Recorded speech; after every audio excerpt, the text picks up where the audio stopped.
Coming up on this edition of Sbu TV, see how a 150-year-old church celebrated its final Mass and find out how some Western New York residents remember murdered loved ones.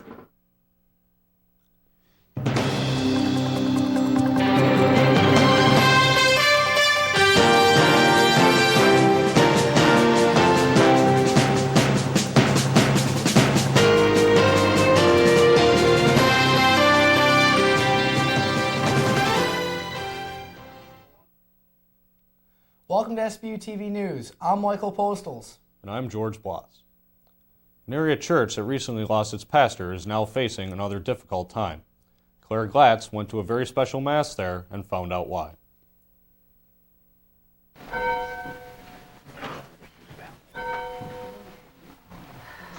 These bells sounded at the beginning of Mass at St. Pacificus Church on September 30th. This Mass was a memorable one for its parishioners. It was the last Mass held at the church in Humphrey. It's bitter because this wonderful little place will have to close. But there's also a sweetness to it, because we think back over decades and decades and decades of what has happened here. St. Pacificus is one of many churches being closed by the Diocese of Buffalo.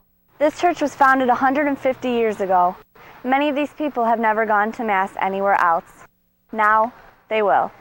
St. Pacificus will merge with Holy Name of Mary Parish in Ellicottville, and the church will become an oratory. Members of Father Gregory Brennan's family attended the Mass. Father Greg, who recently died, was the pastor at St. Pacificus. Sister Margaret Carney, St. Bonaventure's president, spoke at the Mass. This is a morning of deep and profound devotion. Father Xavier Seubert offered words of encouragement to solemn faces during the homily. I know if Greg were here, that this is what he would want me to say to you. Remember who you are. You are the people of St. Pacificus, and Christ continues to journey with us as we move from this place.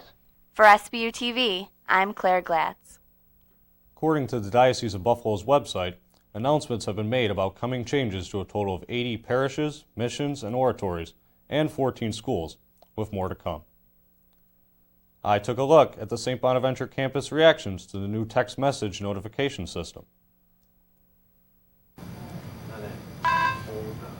St. Bonaventure is hoping to take advantage of the popularity of cell phones by using text messaging to alert students in case of urgent news.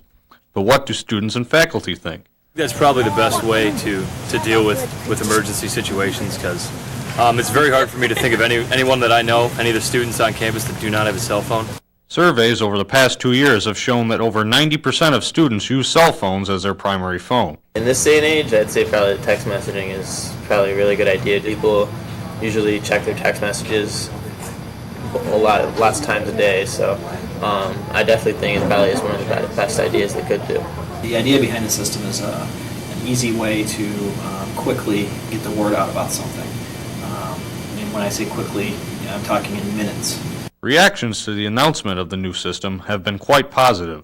I think it's actually a really good thing because there is that potential out there that it could save lives. It gives everybody the warning ahead of time. Not everyone checks their email every minute of every day during classes, most of the afternoon. So I think, since most people around here use their cell phones and everything to communicate, it's a pretty good way of notifying students if there's something going on campus. Hoffman said about 700 people have signed up for the alert system so far. Step one is to see if they're signed up for it. If we get a lot of kids signed up for it, that'll be the best. But without that, then it's really an ineffective system. Professors have been encouraged to register as well. We've been notified that it'd probably be a good idea if we signed up, and we have that option to do so. If you haven't signed up yet to receive the new text message system alerts, you can go to my.sbu.edu, click on the E2 Campus Notification System link, and follow the steps to register. You never know where the Virginia techs are going to be. They can be at any campus, large or small. For Sbu TV, I'm George Blas. Hoffman expects the system will be tested within the next few weeks. Ironically, the Sbu community will probably be notified of the test by email, not a text message. Alcohol is banned in cars, so is talking on the cell phone. What could be next? Chelsea Eggleston has the story. DWT? Driving while texting. A pending New York State bill will ban drivers from sending electronic messages when they're operating a motor vehicle. I think it's a good idea. Personally, I don't text because I'm too scared, but I know other people that do. A recent survey found 37% of drivers between the ages of 18 and 27 text while they're driving.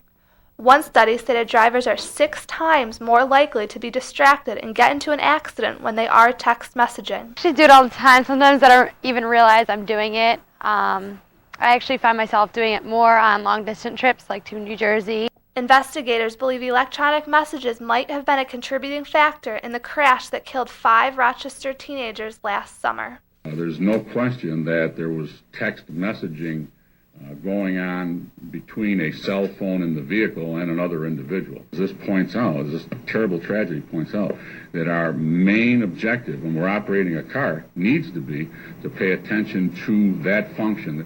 In 2001, New York banned drivers from talking on handheld devices, but texting wasn't as common then as it is today. Washington will be the first state to explicitly prohibit text messaging while driving when a law goes into effect there on January 1st. I know a lot of people that text because they're too afraid to call because it's legal. I think they should just make it clear and make everything legal. For Sbu TV, I'm Chelsea Eggleston. California, New Jersey, and Oregon lawmakers are also considering legislation that would ban motorists from text messaging. The last Sunday in September marked the first National Day of Remembrance for murder victims. Surviving families and friends gathered in an Allegheny County park to mark the occasion. I took a closer look. 2, 1. It was a beautiful Sunday afternoon when Southern Tier residents released balloons in memory of area murder victims. My daughter, Tammy, she was found on March 28th. Her 22nd birthday would have been the next day, March 29th, but instead an autopsy was being performed. What began as a personal ceremony for Tammy Baker is now an annual event. We did it at the cemetery, and then we decided to come down here because it's getting bigger and bigger every year. But I'm here really to show my support for all these families. They've had a loved one torn away from them, and we're here to remember and honor them. Last year, 16,742 people were murdered in the United States. Today, family members and friends who have lost someone to acts of human violence have come together, not to mourn, but to remember. I know a lot of people think that an event like this would be something where people are very sad, and it's sad. It's not. It's usually a very, very pleasant event, and the children, they love it. If you could see, my favorite part of the whole thing is when you watch these little kids with the balloons in their hand, they're writing their messages. That's priceless. The turnout is phenomenal. The support that's shown here, and you wouldn't think that there's as much tragedy in our small area, but there really is, and it's nice to see everyone come together and show their support for a difficult, very difficult situation. For Sbu TV, I'm Michael Postles. Further information is available from Deb Baker at 716-268-5218. Coming up on Sbu TV, find out how life is for people with tattoos.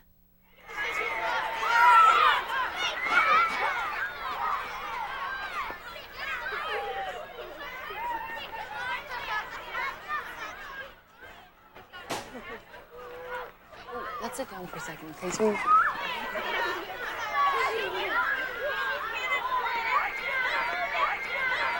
Hey, Kayla, there's Mary from your class.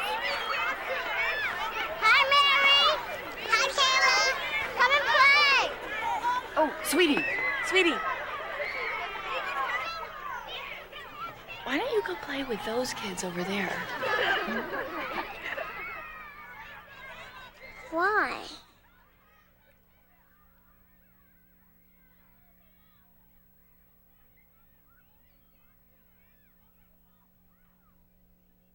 Imagine the power of one voice. Find yours at freedomcenter.org. Some see them as an art form. Others see them as a blemish on society. Vanessa Diaz tells you what we're talking about. Nowadays, it seems everyone has a tattoo. So what exactly is the appeal? Tattoo artist drew up a drawing specifically for me that I really liked. It's a word that my best friend and I came up with together.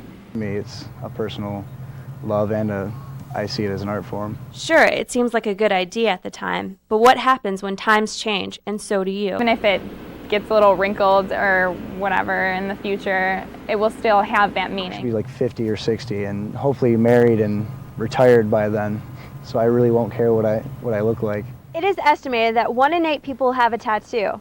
Even I have one. But you would have never known unless I showed you. So what are some of the reactions to the tattoos you can see? Like, wow, you have a tattoo? I didn't know that. And I guess they're kind of surprised because a lot of people think I'm just kind of like a sweet, nice girl. Oh no, I think a good majority of the people I've met, even people I just see like on the street that compliment me, actually enjoy looking at my artwork on my body. So whether it's to remember when you were young or just because you want to look cool, to get a tattoo is a big decision. A decision that will last you a lifetime. For Sbu TV, I'm Vanessa Diaz. If you would like to get a tattoo, do your research, and remember, it's a permanent decision. In Texas, having a tattoo may determine where you can and cannot live. CNN's Jaie Avila tells us why. Always want the tattoos to look good. Gilbert Carrillo thinks tattoos are an art form. Real bright, good traditional tattoos that I get lots of compliments on. He's been to tattoo conventions, and one of his tattoos was featured in a magazine. Ever since I was 18 to now 25, just little bit by bit, just covering up here and covering up there. But last month, Carrillo's tattoos kept him and his wife Melissa from moving into this apartment complex called the Villas at Medical Center. We liked the apartment. We brought them a check for the deposit and a check for the application fees.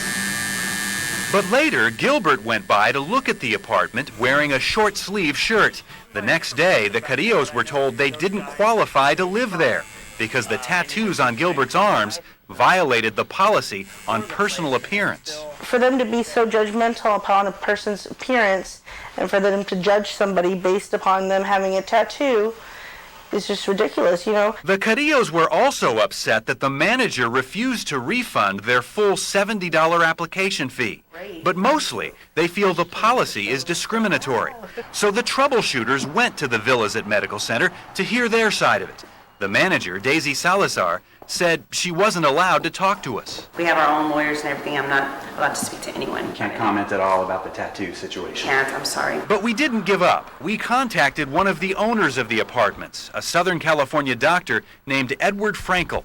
Frankel emailed us a statement saying his apartment complexes do in fact reject prospective tenants who have tattoos exposed on the neck, head, hands, and wrists, or large tattoos that cover over 40% of the lower or upper arm. Frankel says we do not discriminate. The above applies to persons of any race, color, gender, etc. Frankel and his partners have purchased a number of upscale apartment complexes in San Antonio and Dallas, where they've also banned pierced tongues and eyebrows, and tenants can't have more than 1 nose piercing or 5 earrings. Local fair housing officials say the rules may be unusual, but they are not illegal. Refusing to rent to somebody because they have tattoos may be unfair, but is not necessarily discrimination of the Fair Housing Act, unless the tattoos are specific to the person's religion or national origin. After the troubleshooters started looking into the case, the apartment complex refunded the Carrillos' full application fee. But the couple is still angry that a landlord would consider body art to be the mark of a bad tenant.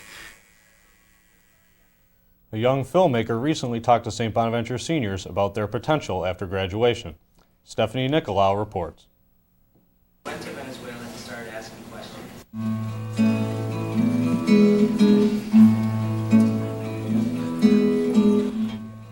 Christopher Moore film, Puedo Hablar, May I Speak, documenting the re-election of President Hugo Chavez. The recent college graduate joked with St. Bonaventure seniors about his success. That's why they encouraged me to talk today, because I'm in college. But gave them advice for thriving in a global world. Continue to talk to people and continue to ask questions for yourself, because you can't simply rely on any information from other people. It will always fall short in comparison to going places firsthand and asking questions and pursuing your own answers. How does Moore engage viewers with history lessons? we always try to choose top of a good story that entertains people, while at the same time teaching people about certain issues. Moore's stop here is one of 65 on a college tour. His goal? To educate global and American audiences from only in New York to Caracas, Venezuela, about issues that might never reach them. Moore was no overnight success. We had no portfolio, we really had no experience in the field, so what we did is we went home and all three of us held 2 jobs for about 4 months. From a college senior with one final project to a successful touring filmmaker, Moore is a product of hard work. It takes a lot of work, but I'm here, so it's possible. For Sbu Tv, I'm Stephanie Nikolaou. To watch the trailer of Moore's film, go to www.brightcove.tv. Britney takes a baby step in the battle for her boys. CNN's Richard Benson has details in the Hollywood Minute.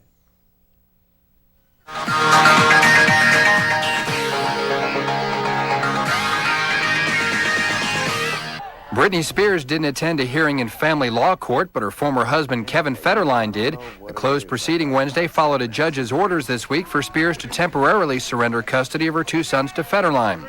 Spears, seen here in video from Hollywood.tv, had to relinquish custody in part because she failed to produce a California driver's license.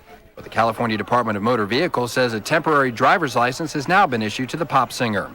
Jennifer Aniston is the top-selling face. That's the way Forbes.com figures it. They use several factors to reach their conclusion, including newsstand sales of weekly celebrity magazines. Forbes says the actress was on 6 covers during a 6-month period, and that a combined 5 million magazines were sold. Coming in second place, Aniston's ex-husband, Brad Pitt. By the way, Britney Spears didn't make the list. For Hollywood Minute, I'm Richard Benson reporting from Atlanta. Jazz is said to be America's original music, although it's a commercial bust. But it's still swinging on the St. Bonaventure campus. Alex Cole explains why.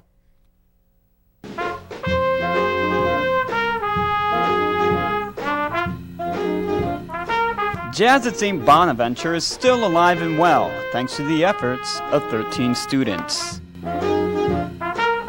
Every Monday afternoon, members of the SBU Jazz Band take a break from the world of academics and enter a world of blues, swing, and shuffle. The band's playing field? Room 227 of the Quick Arts Center. Their companions? Rhythm, tempo, and accidentals. Every member, new or old, shares a passion for jazz. Freshman Colin Murtha sums up each member's passion perfectly. I love jazz, and I just love playing music with other people. It's fun. I don't know. 3 of the 13 members of the St. Bonaventure Jazz Band are all veterans. The other 10 are all first-year players. The members have their own unique reasons for joining. Junior Laura Lesperance joined the jazz band this semester to polish her tenor saxophone skills. Clarinet, some of the fingerings. I played clarinet since 4th grade, so I just figured I always liked the sound of the sax, and Dr. Spagina suggested the tenor sax, so I just decided to pick it up. As with every rising band, the jazz band is working to form chemistry between its new and old members. Steve Sanfilippo, a 3rd-year member, is ready to take on that challenge. I guess just that there's newer people, I guess, because basically for the last 2 years it's been the same people in band, and now there's a whole new group. All band members are confident that chemistry will come in time for the band's annual fall concert on November 28th. With plenty of practice and, with practice, we should all be ready. Regardless of skill level or grade, the band will continue to keep the rich tradition of jazz alive for years to come. Alex Cole for SBU TV. November Jazz Band concert is scheduled for the Quick Center Auditorium. The people that make up St. Bonaventure's community come from all over the world. How do they feel about being here? Like 4. St. Bonaventure's International Student Association recently held a gathering on campus. The event gave the St. Bonaventure community the opportunity to meet its international teachers and students. Although here for different reasons, they do share the same sentiments about St. Bonaventure. I like it a lot. The people are friendly. I feel at home. I love it. I would never go anywhere else either. Love Bonus though. Many fathers dream of their sons following in their footsteps.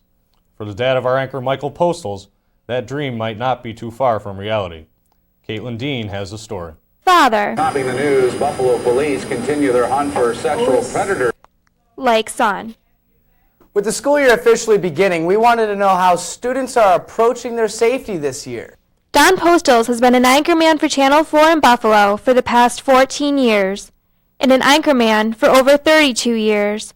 Him and his wife, Ann, came to St. Bonaventure to see Michael for family weekend. I joined Don here in the studio for some advice on the business. Let's get out of the newsroom. There's no news in the newsroom. And we didn't even have an assignment, but we would go out and find one for the day. He said one of the first things you should learn as a reporter is to make sure someone's name is spelled correctly. Don Postles, D-O-N-P-O-S-T-L-E-S. Now that Michael is anchoring and reporting for our own station, what does his father think of his choice in career paths? I believe any person, not just my son Michael, should follow their bliss. And whatever their inner voice tells them to do with their life, they should do. Even when Michael was a kid, he used to like tagging along with his dad to the TV station. And then I look down at the monitor, I see Michael and his friend behind me, showing his friend the monitors that we have behind us on the set. I went, Michael! And you see him drop. The father and son duo certainly do have a lot in common. Michael knows how to ad-lib. He likes to talk like his old man. For Sbu TV, I'm Caitlin Dean. You can watch Don Postles anchor on WIVB Channel 4 at 5, 6, and 11 in Buffalo every weeknight.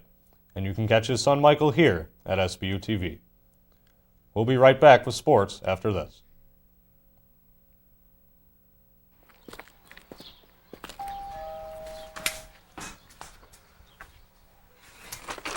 Mr. DeBruzzo, I'm Ed McMahon, and we're signing up people for... Yes, I am. Yeah. Mr. Murphy, Ed McMahon. We're starting up... No. Dreams really do come true. Dinero. No. Cámaras. Yes, Ed con McMahon, cameras. see. Ed McMahon. Yes, Ed McMahon. We're having our first Ed ever... McMahon. Yes. Tuesday night at the high school. We're starting up the neighborhood watch in this area, and here's all the information. Stevie, get down here, please. No, it's just... 5, 6, 7, 8. No Tango Dinero. Neighborhood watch. We're having this neighborhood watch, the first one. Right. Larry, put some pants on. I'll come back. Bye-bye. Bye-bye. Thank you. Help play a part in the safety of your community. To find out how you can start or join a neighborhood watch, log on to usaonwatch.org. The St. Bonaventure men's golf team has won 3 of its first 4 tournaments. Rob Cannon has the story. After winning the Little 3 Invitational and Leo Keenan Invitational, a victory at the Cornell Invitational continued an already successful 2 weeks. Senior Ryan Swanson, the A10 Men's Golf Performer of the Week, helped the Bonnies overcome a 3-stroke deficit to win the tournament. Swanson recorded a 69, which included 5 birdies in his final round. I made some putts early in the round that kind of helped propel me throughout the rest of the 18, and then once I got to the back 9, I think I only had like 10 putts on the back 9. The team will travel to Charleston, Rhode Island for the ECAC Division I Championship on October 13th and 14th. We have 5 guys that can lead our team on any given day, and that's a good feeling. For Sbu TV,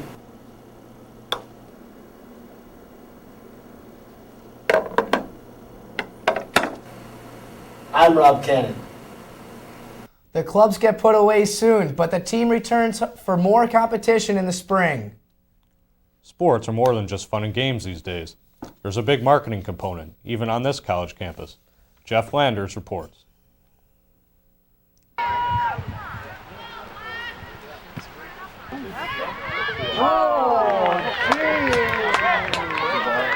These students are selling pizza and 50-50 raffle tickets to the crowd at a St. Bonaventure women's soccer game, and they're doing it to earn class credit.